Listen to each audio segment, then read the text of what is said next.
In this session, I will give you a short summary about Oracle Exadata architecture and how to monitor the Oracle Exadata. This is my lecture 3.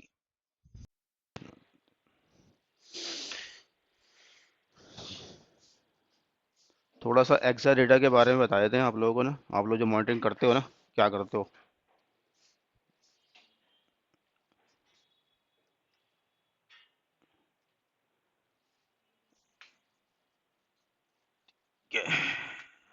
Exadata.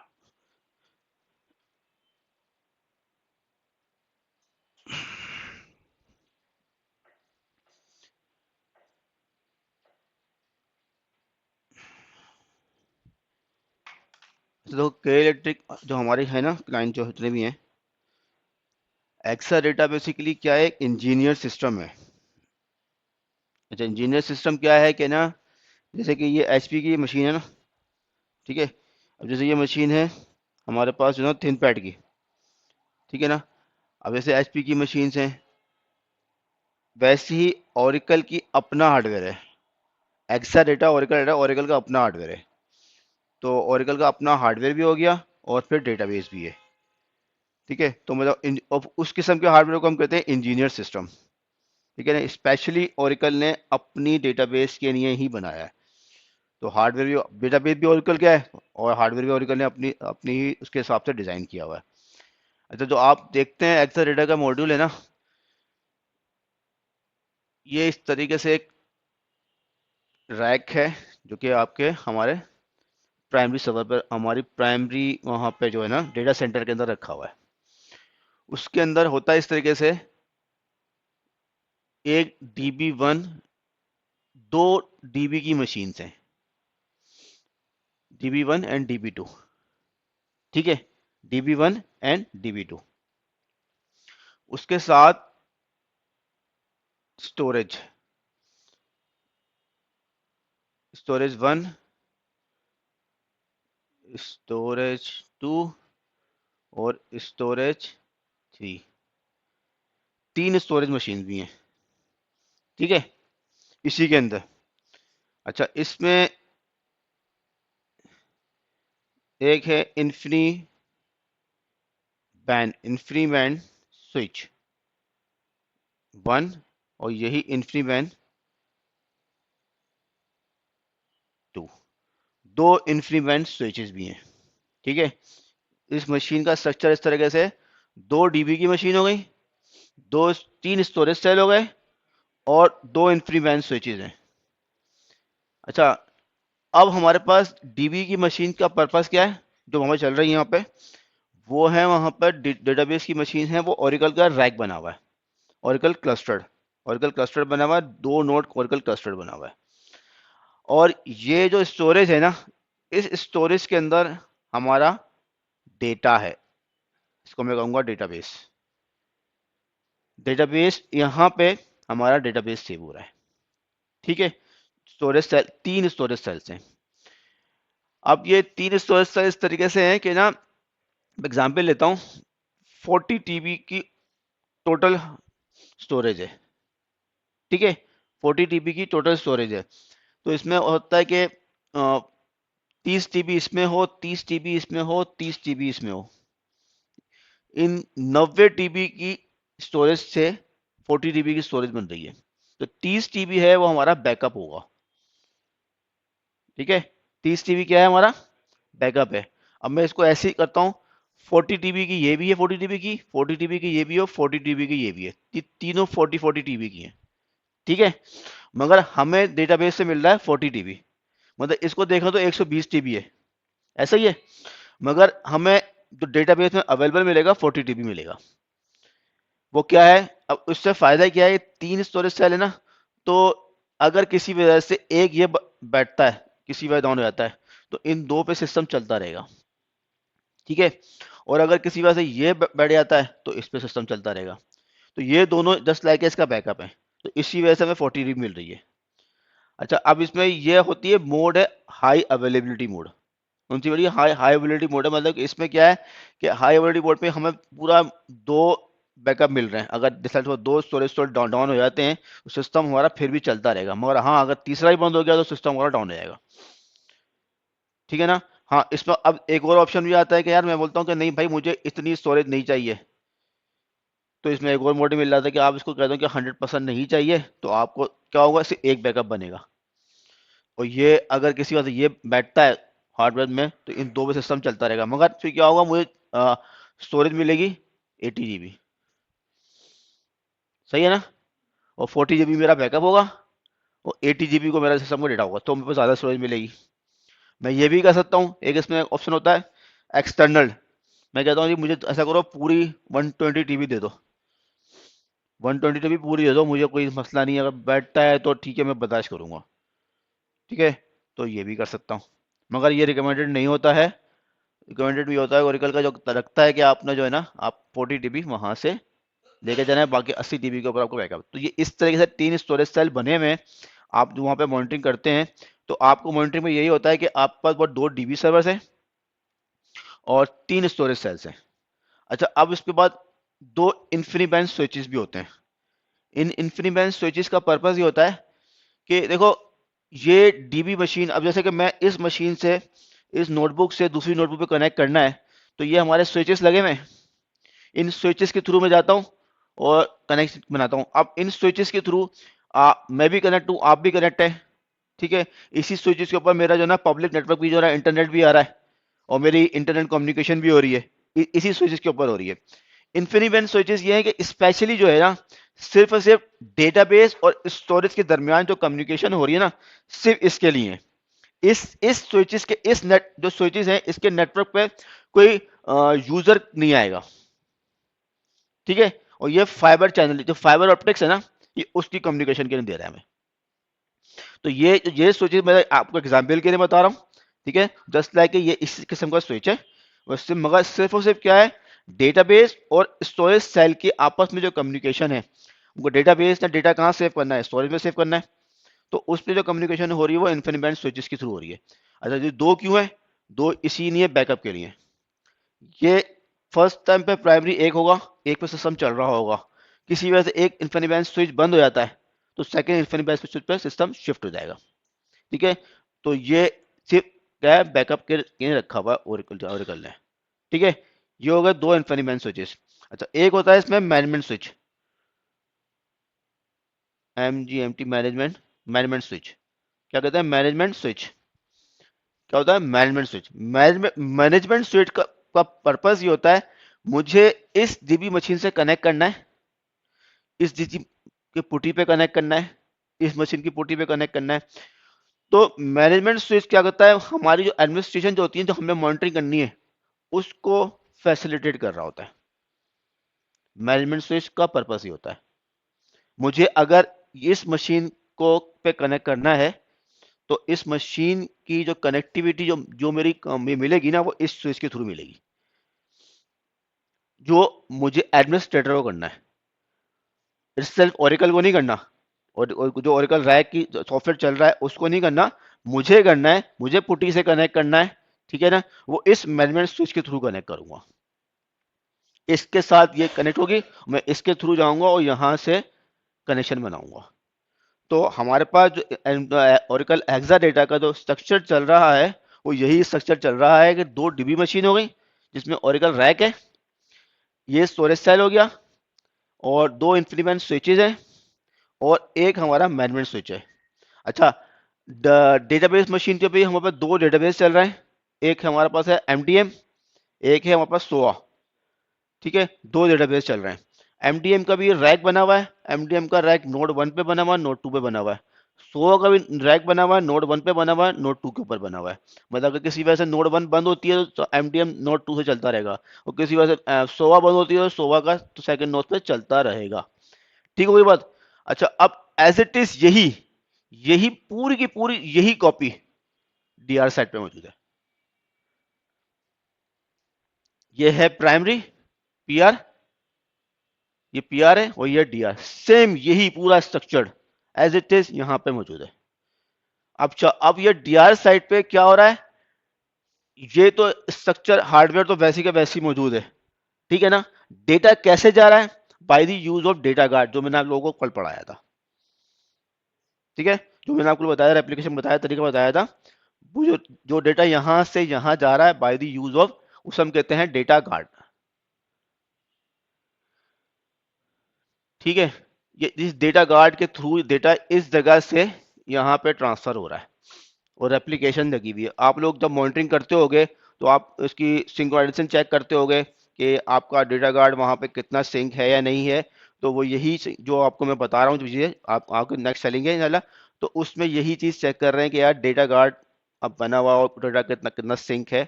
ठीक है, तो ये तो हमारा हो गया structure Oracle AXA data का, और ये डीआर है, इस तरह एप्लीकेशन हो रही है। अच्छा, और कोई सवाल है इसमें आपको क्लियर है? ठीक है, तो आप लोग जो मॉनिटरिंग कर रहे हो ओरेकल एक्सा डेटा की, वो आप ऐसे ही कर रहे हो। तो इसमें आपको मॉनिटरिंग के मैं ये भी बता देता हूँ, आप लोग किस तरह मॉनिटरिंग आई डोंट नो क्या कर रहे होगे। देखें, मॉनिटरिंग में ये होता है कि यार अगर नहीं करो तो ऐड कर लो मॉनिटरिंग के पार्ट में। अगर ये चीज़ नहीं है तो मॉनिटरिंग के बाद में ऐड कर लो कि आपने डेटाबेस के अलर्ट लॉग्स वो आपने मैच करनी है कि अलर्ट लॉग्स ठीक है या नहीं है। वही अलर्ट लॉग आपने डीआर साइट पे देखनी है कि डीआर साइट की डेटाबेस की अलर्ट लॉग ठीक है या नहीं है, डीआर साइट की डेटाबेस सिंक है या नहीं है। ठीक हो गई बात। फिर इसके बाद ये तो हो गई आपकी मशीन के, आपने फाइल सिस्टम देख लिया, एक्साडेटा की बात कर रहा हूँ, एक्साडेटा फाइल सिस्टम आपने देख लिए, जो डीएफ करके फाइल सिस्टम देख लिए इस साइड पे और उस साइड पे, वो फाइल सिस्टम आपने मैच कर लिए। अलर्ट लॉग देख लिया आपने। फिर आप टेबल स्पेसिस देखते हो, टेबल स्पेस की भी आप लोगों को एक हेल्थ चेक की शीट होगी, उसमें टेबल स्पेस की आप शीट देखते हो हेल्थ करने के लिए, कितना टेबल स्पेस कितने बढ़ रहे हैं और किस टेबल स्पेस में जगह है या नहीं है। तो हेल्थ की शीट में आप लोग वो भी देखते होगे। एक तो ये देखो, उसके बाद आती है हार्डवेयर के लिए। 3 स्टोरेज सेल्स के आपका ऑप्शन है इसकी हार्डवेयर को चेक करने के लिए। इसकी मॉनिटरिंग की इसकी अपनी यूटिलिटी है सेल सीएलआई स्टोरेज के लिए। ठीक है, तो सेल सीएलआई के थ्रू हम वहां जाकर वो क्या करता है, हर नोड की अगर आपने हेल्थ चेक करनी है, हेल्थ चेक करनी है, सेल सीएलआई करोगे, वहां पे लिस्ट करके कमांड होती है, लिस्ट समथिंग डिस्क करके, हाँ सेल डिस्क के नहीं है ना, तो वो आपको क्या करेगा, आपको उस उसमें जितने भी इस सेल के अंदर, अब ये सेल स्टोरेज 1 है ना, इसमें डिस्क लगी होंगी 10 12 वटेवर जितनी भी डिस्क होंगी इस सेल स्टोरेज के अंदर लगी हुई होंगी। ऐसा ही है, तो आप लिस्ट करोगे तो आपको उस सेल की जितनी भी डिस्क लगी हुई है आपको वहां पे डिस्प्ले कर देगा। तो आपने हर सेल नोड की लिस्ट करके देखना है कि डिस्क कहीं ऑफलाइन तो नहीं आ रही, सारी ऑनलाइन आनी चाहिए, सारी नॉर्मल हो ऑफलाइन हो, मतलब कोई ऑफलाइन पे नहीं जाए, डिसकनेक्टेड ना हो, ऑफलाइन ना हो, कुछ मतलब कुछ मतलब कोई एरर में ना जा रही हो। ठीक हो गई बात। अच्छा, उसमें यह भी होता है डिस्क 10 लगी हैं, 10 डिस्क में से कभी ऐसा होता है कि एक डिस्क ऑफलाइन हो जाती है या एक एक डिस्क के अंदर कोई मसला है, तो वो आपको एरर दिखा देगा, मगर सिस्टम फिर भी चल रहा होगा। वो क्यों चल रहा है वो मैंने आपको बता दिया कि भाई मिरर बना हुआ है। ठीक है, इसी अगर मगर ये होता है कि मगर ऐसे ही इसमें अगर 10 डिस्क है, 10 डिस्क में 5 डिस्क भी फेल हो जाएंगी, तो स्टोरेज सेल चलता रहेगा, उनको आपने उसने ओरेकल ने हाई अवेलेबिलिटी का आपको ऑप्शन इनेबल किया हुआ है। मगर ये होता है कि अगर लेट्स सपोज सारी की सारी डिस्क फेल हो जाए तो आपका स्टोरेज सेल फेल हो जाएगा। ये भी हार्ड स्वैपेबल डिस्क होती हैं, है ना, हार्ड स्वैपेबल डिस्क होती है। आपके ये बॉक्स के ना ऐसे ही लगा होता है, ये इस तरीके ये बना होता है, और यहाँ पे डिस्कें लगी होती हैं इस तरीके से सामने लगी होती है। ठीक है, तो उसके अंदर ऑप्शन होता है कि आप यहाँ से इसको प्लग कर अनप्लग करो, आप लगा दो। मगर ये कहते तो हैं अनप्लग करने के बारे में, मगर आज तक कोई करके दिखाता भी नहीं है। मगर हार्ड स्वैपेबल डिस्क होती है, आपको निकाले और नई डिस्क लगा दें अगर कोई डिस्क खराब हो गई है। मगर ये होता है कि ओरेकल कहता है कि ये हार्ड स्वैपेबल है, मगर जब रिकमेंड कब काम करने की बारी आती है ना, तो वो यही करते हैं यार, ऐसा करो मशीन को डाउन टाइम लो और मशीन को बंद करो और फिर निकालो फिर लगाओ। इट्स इस सब ये भी है कि पता नहीं कोई मैंने कहा था कि एचपी की कोई एचपी की थी वटेवर किसी की, तो उन्होंने कहा था कि हमारी हार्ड डिस्क जो है ना हार्ड सर्वेबल डिस्क है ना, तो उनसे बोला थोड़ा चलते हुए निकाल के दिखाओ, मगर चलते हुए उसने भी नहीं निकाली थी, नहीं निकालते। मगर ये बात डॉक्यूमेंट के अंदर लिखी हुई है कि हार्ड हार्ड सर्वेबल डिस्क होती है। ठीक है ना, तो वो आप डिस्क वहां से निकालो, वैसे ही जैक लगाओ, टिक मार्क निकाल के लगा दो। नहीं देखो, अगर अगर किसी वजह से आपने ये डिस्क लगाई है ना, अगर आपने वो डिस्क यहाँ से बाहर निकाली, अब वो डिस्क तो डेटा तो आपको पता ना, हम बात कर रहा हूँ मिरर की। अब जैसे कि मैंने ये बनाया, ठीक है, 40 टीबी की ये थी, 40 टीबी की ये थी, 40 TB की ये थी। ओके, मुझे कितना मिल रहा है, मैंने यहाँ पे बोला यार 120 TB था, मुझे यहाँ पे मिल रहा है 40 TB। इसका मतलब है हर डिस्क के ऊपर 40 TB लिखा हुआ है, मेरा बैकअप बना हुआ है ना। अब वो डिस्क वो फेल हो जाए तो उसका बैकअप यहाँ मौजूद है, कुछ नहीं होगा। हाँ, अगर ये दोनों मर गए, दोनों गए, तो फिर तो मेरे लॉस्ट है। तो क्या होती है, क्या फिर से बोल रहे हैं? हाँ, 20 होती है ना, हाँ ठीक है, कोई बात नहीं, जितनी डिस्क हो। अगर लेट्स सपोज एक साथ उसी स्टोरेज सेल में एक स्टोरेज सेल की 5 डिस्क फेल हो जाए, कुछ नहीं होगा, चलता रहेगा सिस्टम।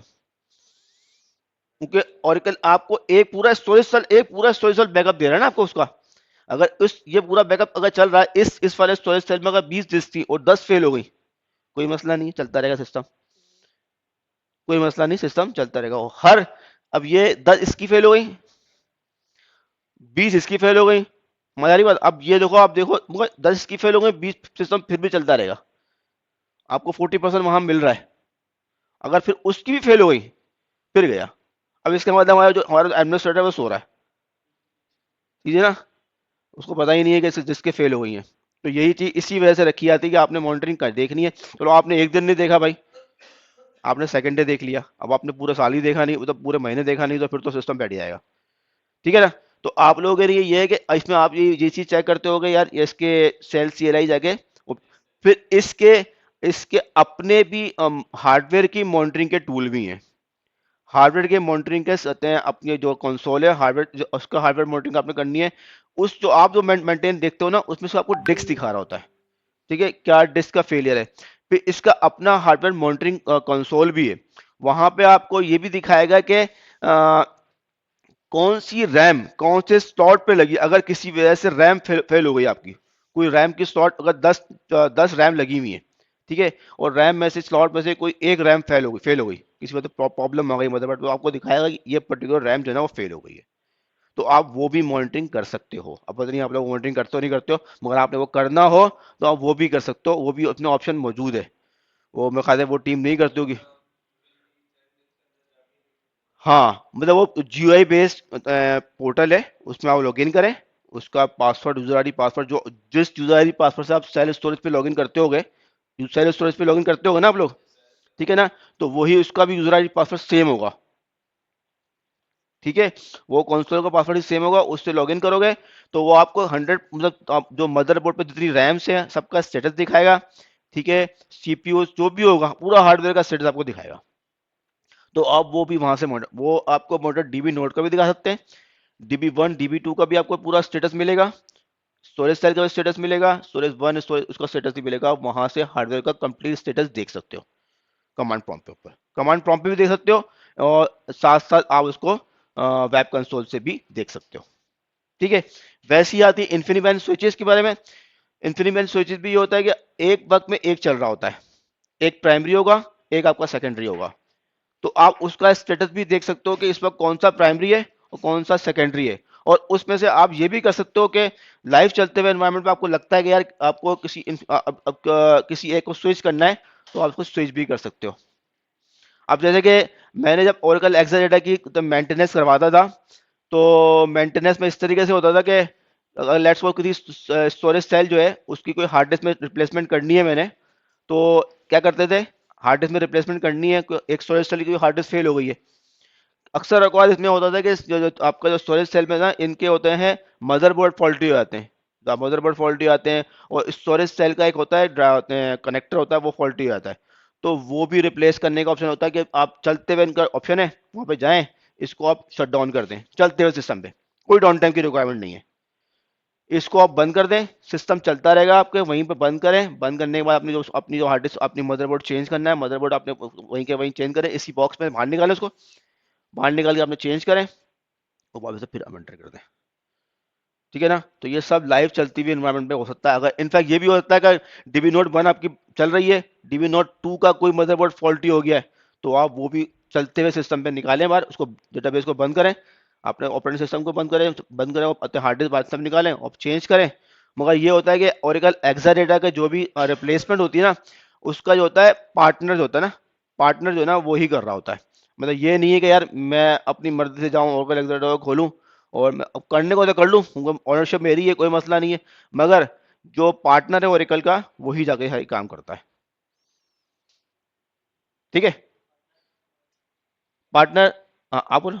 पार्टनर से ये मुराद है, देखो होता क्या है, आप क्लाइंट हो, आपने ओरेकल एक्सरेटर परचेज कर लिया, ठीक है। अब ओरेकल एक्सरेटर जो है, प्रिंसिपल कौन है उसका, ओरेकल है।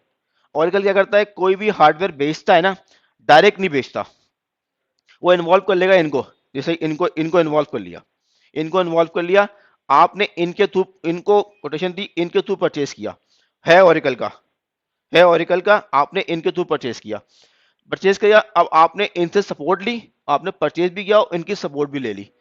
अब आपको कोई भी इशू आएगा ना, या हार्डवेयर में कोई चेंज आती है, तो आपको क्या होता है, आप इनको रिक्वेस्ट डालोगे, ये फिर ओरेकल को रिक्वेस्ट डालेंगे, ओरेकल से हार्डवेयर लेंगे और आपको फिर आपको डिप्लाई करते हैं। अच्छा, इसमें ये भी होता है, और हेक्साडेटा के अंदर आप एक गेटवे सर्वर होता है, ओरेकल गेटवे सर्वर, उसमें ये भी है कि आप ये कर सकते हैं कि उस गेटवे सर्वर को और एक अलर्ट लगा दें और ओरेकल को मॉनिटरिंग दे दें। तो ओरेकल के जो यूजर्स हैं वो उसकी मॉनिटरिंग भी करते हैं, उनको अलर्ट चला जाएगा अगर लेट्स में कोई हार्डवेयर फॉल्टी होता है, ठीक है ना, तो आप ऑटोमेटिक ओरेकल के पास उसका अलर्ट चला जाएगा। वो खुद ही एक ऑटोमेटिक एक एसआर जनरेट हो जाती है, एसआर जनरेट होगी, उस एसआर के बेस पे इनको इनको एक अलर्ट आ जाएगा कि हाँ जी आपने जो है ना ये हार्डवेयर नया परचेज करना है। वो वहीं के वही वो ऑर्डर जो है ना हार्डवेयर ऑर्डर भी हो जाता है, ऑर्डर करके आपके पास आपको अभी सारे कुछ ऑर्डर भी हो जाएगा, सब सब ऑटोमेट काम है, ऑर्डर भी हो जाएगा और आप तक वो आपको हार्डवेयर के लिए हो जाएगा डिस्पैच, इस टाइम पे आपको हार्डवेयर डिस्पैच हो जाएगा। तो ये एग्जैक्ट डेटा के अंदर ओरेकल ने ये ऑटोमेशन बहुत अच्छी की हुई है। तो अगर ये भी नहीं है, अदरवाइज कोई हार्डवेयर फेलियर होता है तो एक अलर्ट गिर जाती है, आप उसकी मॉनिटरिंग में लगा सकते हो सेल के ऊपर, सेल पे मॉनिटरिंग में लगा सकते हो, अगर किसी वजह से कोई मसला आता है तो सेल से एक अलर्ट जनरेट हो जाएगा, तो आप वो भी कर सकते हो। आपके पास अलर्ट आ जाएगा तो हार्डवेयर फेल हो गया है, आपने इनको कॉल करके बता दिया अपने वेंडर को, उसने क्या किया, ओरेकल ओरेकल से कोई दिया। अब इसके डिस्पैचर भी क्या होता है, एक डीएचएल के पास भी है और टीसीएस के पास भी होता है। तो ओरेकल करता ही है कि अपने जैसे पाकिस्तान है ना, पाकिस्तान के डीएचएल पता है कि यार बैंक यूबीएल में बहुत, जैसे यूबीएल में चल रहा है, एक्सेट्रा चल रहा है, और भी बहुत से बैंक हैं, तो अब वो देखता है जैसे टेलनोर में चल रहा है, अब उनको पता है कि यार इंडियन बैंक्स में बहुत ज़्यादा इन्हें ये पार्ट्स बहुत ज़्यादा ख़राब होते हैं, तो वो करते ही है डीएचएल के पास अपने पार्ट्स पहले से रख देते हैं। अब वो होता है अक्सर होगा, तो वो आपने जैसे ही वो इशू आया वो पार्ट वहां से लिया, पहुंच गया। तो ये क्या है, एक इंजीनियर सिस्टम है, और इसको एडमिनिस्ट्रेशन भी ओरेकल आप चाहें तो सारी ओरेकल को दे सकते हैं, अदरवाइज कुछ नहीं करना। हमारे पास अगर आप खुद डीबीए देखेंगे तो हमसे जो चीज़ें आपको मॉनिटरिंग के आपको बताई भी हैं, आपने सिर्फ वो देखनी है। ठीक है भाई, मेरी कुर्सी ले लो, ये ले लो यार, वो अपनी डेटाबेस खोल लेना, तुम्हारी डेटाबेस बंद है। चलो भाई ये ले लो बस 25 मिनट।